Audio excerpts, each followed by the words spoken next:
Olá, eu vou fazer agora uma apresentação sobre transformadores da disciplina do professor Luiz Monteiro, do Laboratório de Conversão Eletromecânica. Falar um pouco sobre o funcionamento, as perdas, o tópico 3 é sobre projetos e o 4 sobre transformadores de linha, uma aplicação sobre o funcionamento. A gente sabe que quando a carga é ligada no secundário de um transformador, vai haver uma corrente passando nessa carga e passando no secundário. E essa corrente no secundário vai ser refletida no primário de acordo com a relação de espírito do transformador. Como ocorre em qualquer indutância, a corrente vai estar defasada 90 graus em relação à tensão. E como a corrente do secundário também varia, porque a gente está falando de um cenário AC, ela produz seu próprio campo magnético e as linhas de fluxo se opõem às linhas do campo gerado no primário. Isso tende a reduzir a intensidade do campo do primário. Aqui a figura exemplificando. Nessa primeira figura aqui eu vou ter o transformador ligado e sem carga. Veja que o amperímetro aqui está marcando zero. Mas a gente sabe que tem sim uma corrente de magnetização acontecendo aqui. E essas são as linhas de fluxo geradas pela corrente do primário. Aqui no secundário, como ele está vazio, está sem carga, o meu amperímetro aqui também está marcando zero. Já aqui do lado eu tenho a situação onde eu coloco a carga. Quando eu colocar ela, eu tenho aqui no primário o amperímetro marcando minha corrente e as linhas de fluxo. Já no secundário eu também vou ter a corrente e vou ter linhas de fluxo geradas pela corrente no secundário aqui na direção oposta das linhas de fluxo do primário. Ou seja, o secundário com carga e sem carga, essa figura. Quando a carga é ligada, o medidor de corrente mostra a corrente no primário e no secundário. A corrente no secundário é refletida no primário, gerando linhas de fluxo magnético opostas. Os transformadores em geral apresentam perdas de potência quando estão em funcionamento. Entre elas, as perdas no núcleo é uma das que a gente pode citar. Quando um corpo metálico é submetido a uma variação de campo magnético, gera-se uma força eletromotriz, que produz a circulação de correntes elétricas no seu interior, provocando perda de potência. Essas perdas no núcleo são encontradas através dos céus de circuito aberto, que essa figura aqui está exemplificando. A gente tem aqui a minha fonte, um variac, para variar a tensão aqui de entrada. Aqui é o meu transformador, aí eu tenho o meu watímetro, um voltímetro para pegar a tensão e um amperímetro para pegar a corrente. E aqui no secundário, como é um ensaio de circuito aberto, eu só vou ter aqui um voltímetro para pegar a tensão nesses pontos. Esse teste não requer muitos cuidados, porque basta a gente ligar o primário com a tensão nominal e medir a corrente no primário. Um exemplo, se a tensão do circuito aberto for de 120 volts aqui nesse transformador, eu vou pegar e vou colocar 120 volts e vou medir qual a corrente que está passando aqui. Se a corrente que eu medi foi de 0,5 A aqui no meu amperímetro, então as perdas no núcleo vai ser essa tensão vezes essa corrente, nesse caso 60 watts. Aí a gente tem também as perdas no cobre. As perdas no cobre ocorrem devido ao aquecimento das bobinas, onde a energia é dissipada na forma de calor. Isso aqui é a ilustração, do meu núcleo de ferro, aqui a relação de espiras e o efeito Joule que vai gerar essa perda de calor aqui. Uma das formas de reduzir as perdas do cobre é usando ventiladores que forçam a circulação de ar. E essa perda pode ser calculada pela fórmula P igual a R². O ensaio de curto-circuito ele é feito da seguinte forma: eu tenho o meu transformador aqui, tenho a mesma configuração aqui, o variac, o watímetro, o amperímetro e o voltímetro. Aqui no secundário eu vou colocar um amperímetro aqui para também medir a corrente. Então, com o secundário curto-circuitado, ou seja, o amperímetro, como a corrente tem que passar nele, se eu ligar um amperímetro daqui para aqui, então eu vou estar curto-circuitando. Basta alimentar o transformador com uma tensão primária a ser ajustada por um variac, na faixa de tensão que varia de 2 a 12% do valor da tensão nominal do transformador. Por quê? Se eu colocar de 2% até 12%, isso aqui eu já consigo obter aqui no secundário a corrente de plena carga do transformador.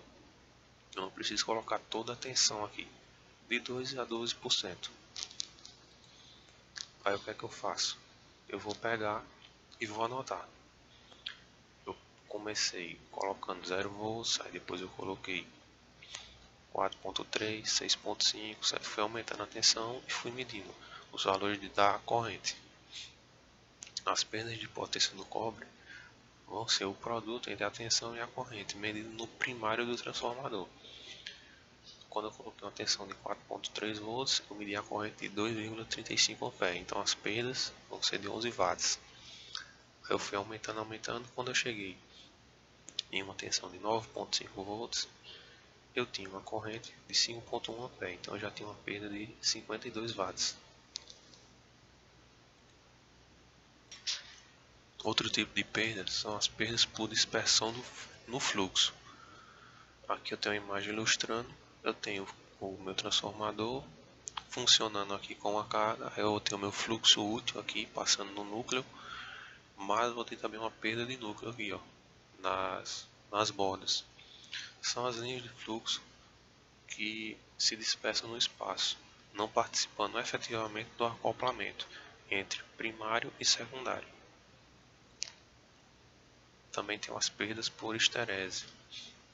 Toda vez que o campo magnético variar, as moléculas do núcleo de ferro devem obedecer a essa variação. Assim que o campo magnético mudar de sentido, as moléculas do núcleo de ferro devem mudar sua polaridade na mesma velocidade. O atraso na inversão da polaridade ou orientação das moléculas em relação à força de magnetização constitui o que chamamos de histerese. Quando as moléculas do núcleo não conseguem acompanhar a velocidade do campo magnético fornecido, isto se chama perda por histerese, uma vez que uma energia maior deverá ser aplicada a essas moléculas para que as mesmas acompanhem a velocidade de variação do campo magnético aplicado. Isso aqui a gente já estudou, que foi justamente a curva de histerese. Você inicia no ponto A, vai aumentando a força de magnetização, aí chega no ponto, aí você começa a reduzir, mas ele não reduz igual aqui com o gráfico de A. Aí você vai tendo o efeito memória aqui do material magnético. E quando a gente constrói o transformador, são utilizadas chapas de ferro que são isoladas entre si, justamente para reduzir as perdas por histerese magnética. As chapas também servem para diminuir as correntes parasitas, que podem, em vez de ficar nesse sentido aqui, ficar nesse sentido aqui, ó, circulando aqui dentro.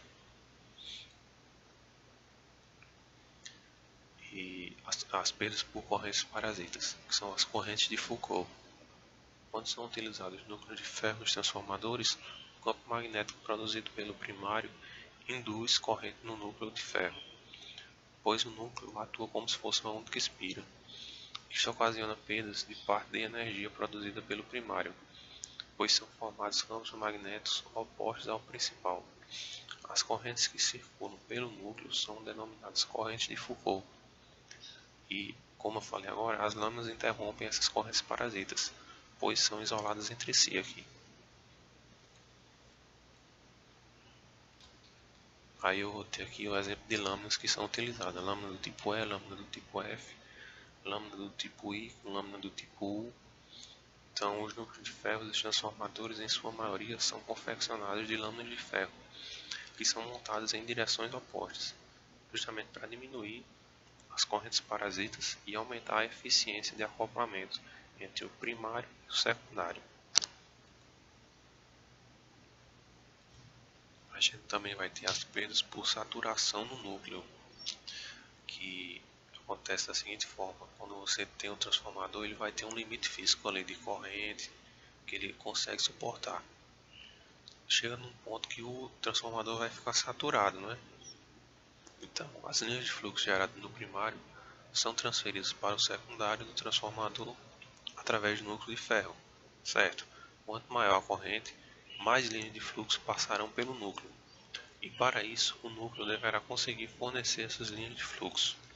Só que chega no momento que o núcleo não consegue mais aumentar as linhas de fluxo, em resposta a um aumento adicional da corrente, como eu falei.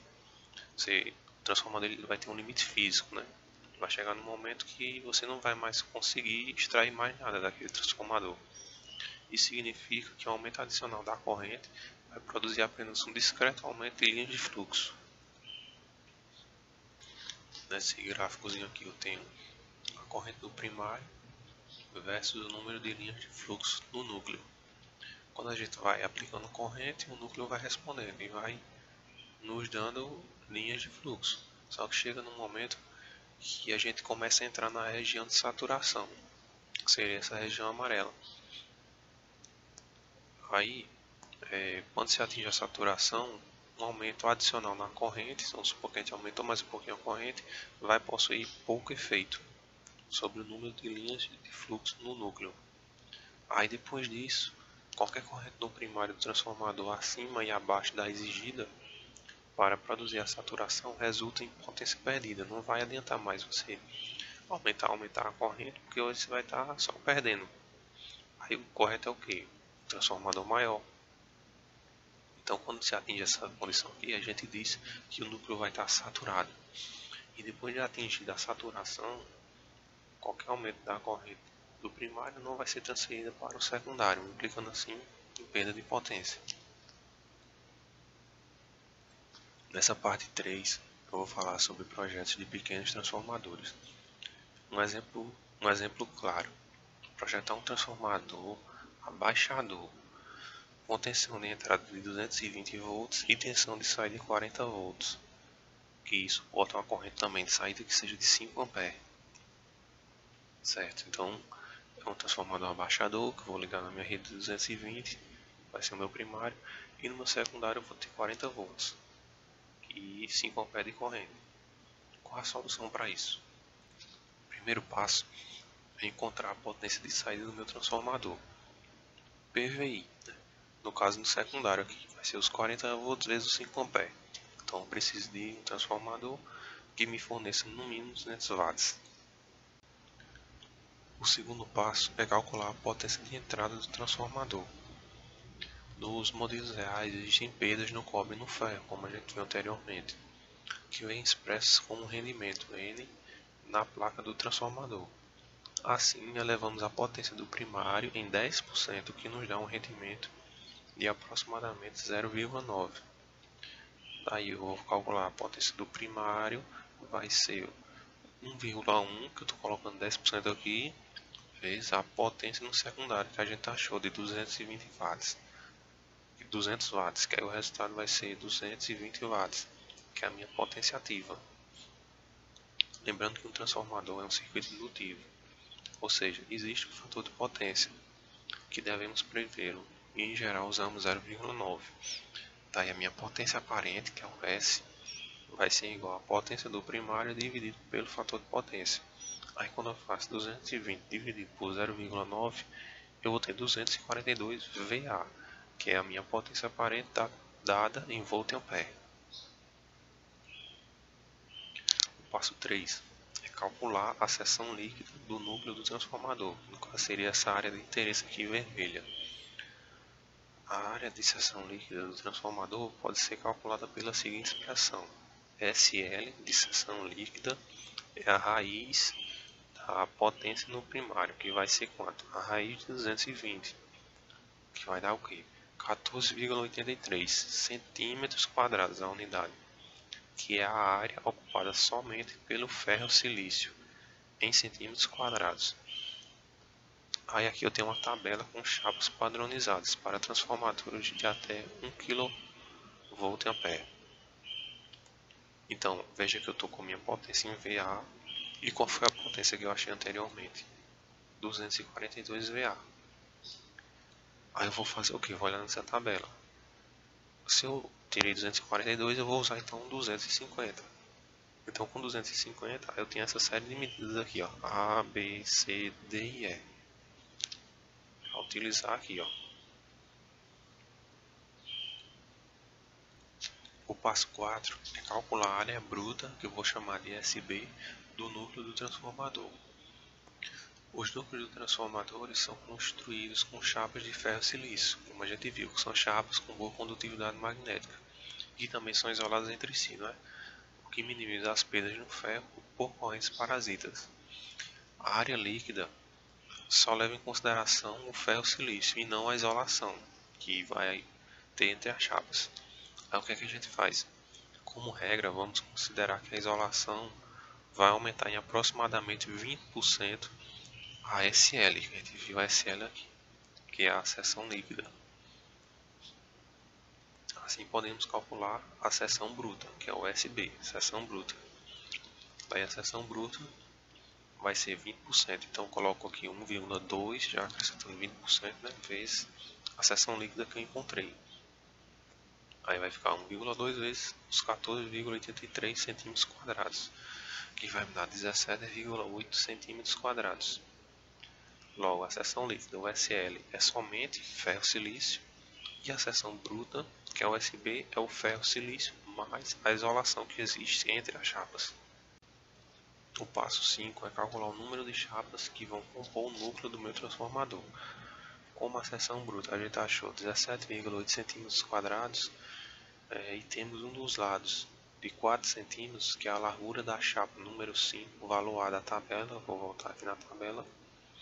Então a gente com o valor 242, a gente escolheu 250, aí 5A, 4 centímetros, é um dos valores, que vai ser esse valor aqui, ó. Avançar. Com esse valor, podemos então calcular a profundidade. A profundidade vai ser a seção bruta dividido pelo valor A da tabela. Quando eu fizer 17,8 dividido por 4, vai me dar 4,45 centímetros. Aí, conhecendo a profundidade e a espessura das chapas, que geralmente é de 0,3556 milímetros, ou se eu passar para centímetros, eu volto às casas decimais, vai dar 0,035 centímetros. Podemos calcular o número de chapas que vão compor o núcleo. Então, o número de chapas vai ser a profundidade dividido pela espessura. Eu coloquei a profundidade e a espessura da chapa, tudo em centímetro. Me deu 125,13, então eu arredondo para 126 chapas. Passo 6 é calcular o número de espiras no primário e no secundário. O número de espiras no primário pode ser calculado pela seguinte expressão que eu vou mostrar. Aí veja aqui, N1 é o número de espiras no primário, V1 tensão no primário, B é a densidade do campo magnético em Gauss e F é a frequência em Hertz. E SL é a seção líquida do núcleo em centímetros quadrados. Aí como é que eu vou encontrar o número de espiras do primário? Com essa forma, o número de espiras do primário é tensão no primário vezes 10 a oitava dividido por 4,44 vezes B vezes F vezes SL. Então a densidade do campo magnético P depende da dopagem das chapas que irão formar o núcleo. Tá? O que isso quer dizer? Que eu considero B igual a 8.000 para 2% de silício no ferro, considero 10.000 para 3% de silício no ferro, considero como 12.000 para 4% de silício no ferro. Daí, fazendo os cálculos, vamos ter o número de espiras do primário, vai ser a minha tensão, 220 volts, vezes 10 a oitava, dividido por 4,4 vezes o B, que eu considerei como sendo 3% de silício, então coloquei 10.000 Gauss, vezes 60 Hz, que é a minha frequência, vezes o SL, de 14,83 centímetros quadrados. Aí me deu 556,86, então arredondo para 557 espiras.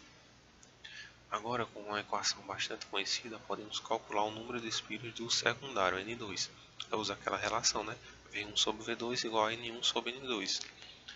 Aí substituindo os valores, eu já tenho N1, tenho V1 que é 220 e tenho V2 que é 40 volts. Daí o número de espiras no secundário vai ser 101,25, que a gente arredonda para 102 espiras. Tá, mas eu vou ter agora 102 espiras de um lado e 557 do outro. Mas e aí, qual fio que eu vou usar? Aí que vem o passo 7, que é dimensionar a bitola dos enrolamentos, do primário e secundário. Para saber a bitola dos fios, devemos saber a corrente do primário e do secundário, que podem ser calculadas facilmente com a fórmula PVI é potência no primário, a tensão no primário vezes a corrente no primário. Eu quero saber qual a corrente que circula no primário. Aí eu faço. A corrente no primário vai ser o P dividido pelo V.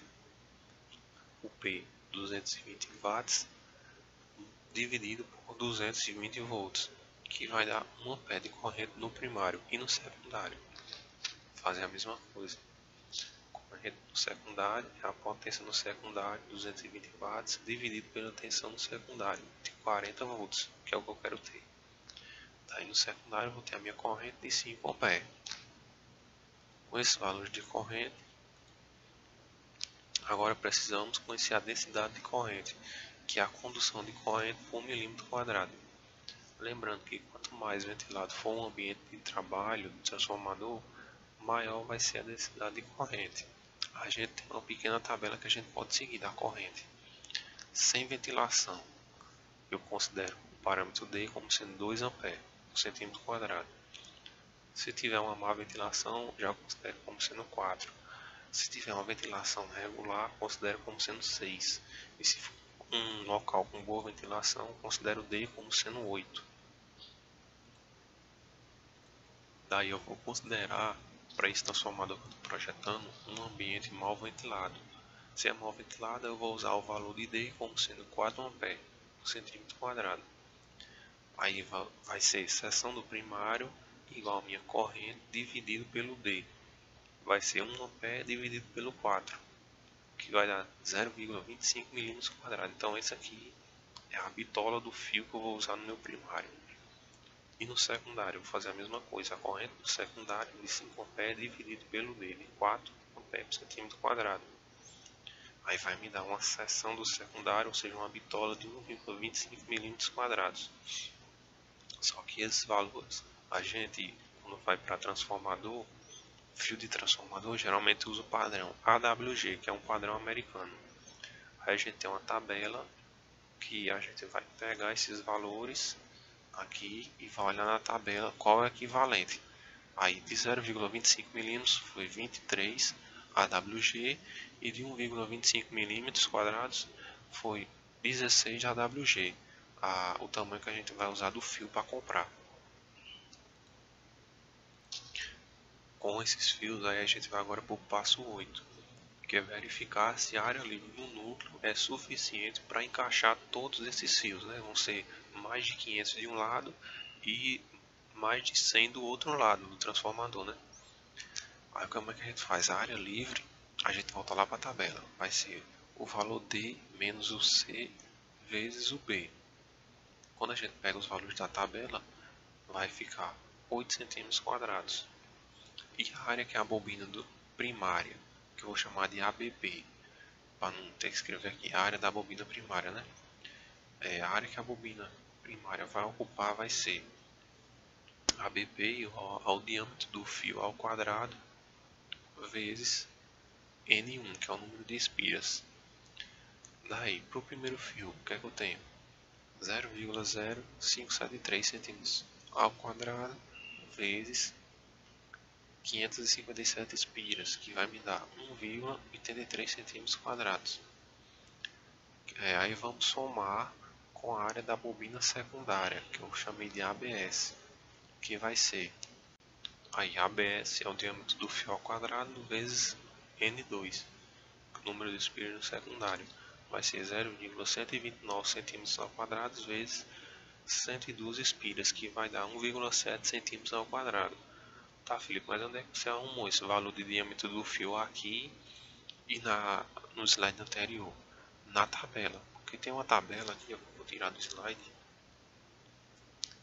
Tem uma tabela que ela informa aqui os valores. Ó, AWG 16, que foi o que eu usei no secundário. Eu vou olhar aqui, ó, 16. 16, vai me dar 1,29 milímetros. Aí quando eu converto 1,29 para centímetros, aí eu volto para a minha apresentação aqui.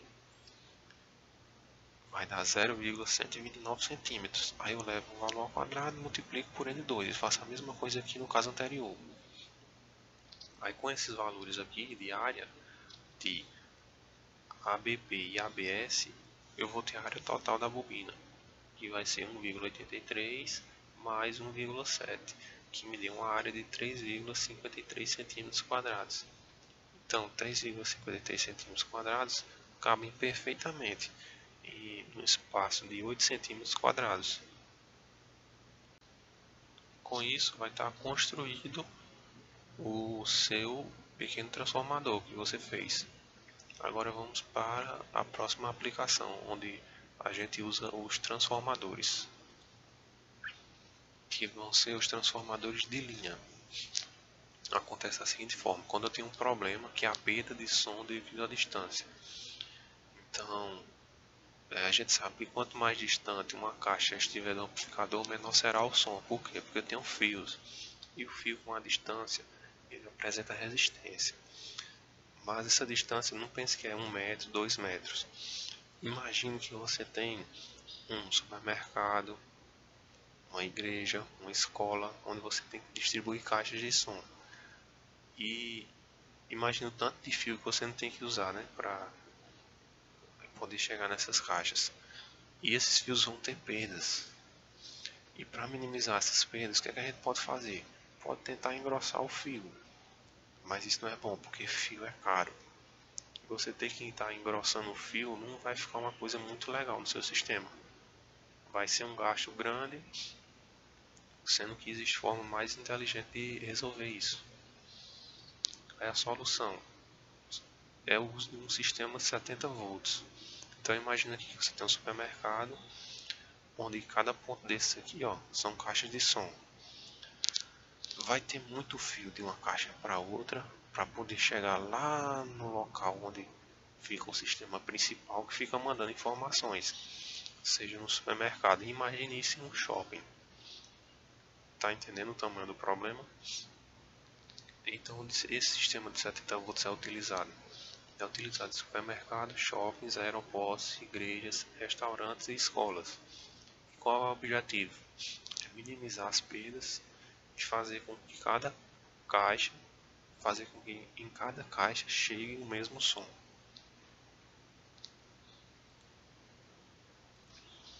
Aqui eu tenho um amplificador da marca NCA, que está especificado como sendo um sistema de 70 volts. Aqui a foto da parte traseira dele, onde você tem algumas entradas aqui, né, para microfone, entradas de áudio, o cabinho que a gente conhece, né, como sendo RCA, entrada aqui ó, de microfone, mic 1, mic 2, e aqui a saída. Ela tem a indicação, né, alta voltagem, e aqui 70 volts. Aí como é que funciona? Dentro desse amplificador existe um transformador que vai elevar a saída de som para 70 volts. Daí a gente vai pegar essa linha aqui e vai estender os fios com polaridade positiva e negativa, como sendo uma linha principal. Aí eu vou colocar os falantes aqui, né, no meu supermercado, no meu shopping, na minha loja, eu vou colocar os falantes no teto. Ou se eu não quiser embutir eles no gesso, eu posso colocar umas caixinhas aéreas que poderiam ficar presas aqui, ó, nesses ferros. Aí em cada falante também deve ser ligado o transformador, que é o meu transformador de linha, que é esse da imagem aqui.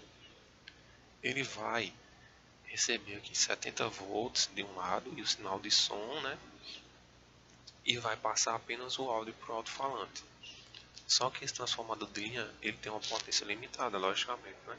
Então, essa potência a gente que vai escolher. ele vai enviar de 3 watts até 10 watts para cada alto-falante.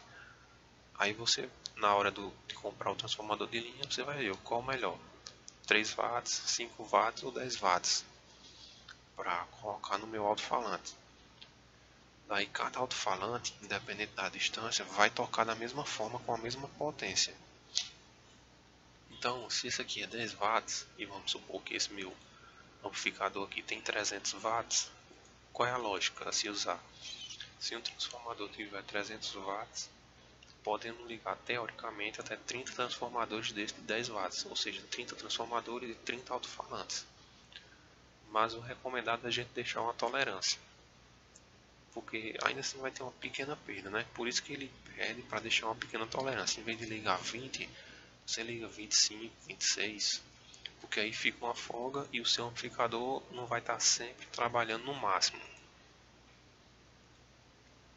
Aí aqui é um exemplo das caixas de som. Aqui é uma arandela que ela vem com um alto-falante e já vem com o transformador de linha nela. Aí se você não quiser usar essas arandelas, você usa as caixas aéreas, que você vai prender em algum lugar. Cada transformador de linha tem de um lado na entrada 70 volts com um neutro e um positivo, e do outro lado 3 ou 2 fios, sendo um neutro, um de 4 ohms e um de 8 ohms. O que é que isso significa? Que eu tenho aqui a entrada de 70 volts, aí aqui o preto seria o positivo, o vermelho, vamos supor que fosse a entrada de 4 ohms e o amarelo de 8 ohms. Então esse transformador ele me dá duas opções de ligação. Possa ser que eu tenha um transformador que tenha só dois fios aqui no lado, vamos dizer, o secundário. Mas esse aqui já me dá a possibilidade de fazer duas combinações de 4 ohms e 8 ohms, para casar melhor a impedância com a do meu amplificador. Vou avançar aqui. Sim, então é basicamente isso, né? O transformador de linha tem uma aplicação bem interessante na sonorização de lugares, né? Grandes lugares, onde ele tenta minimizar as perdas e trazer um sistema de som que seja eficiente. Aí aqui são as referências que eu utilizei, certo? E é isso aí, valeu pela visualização.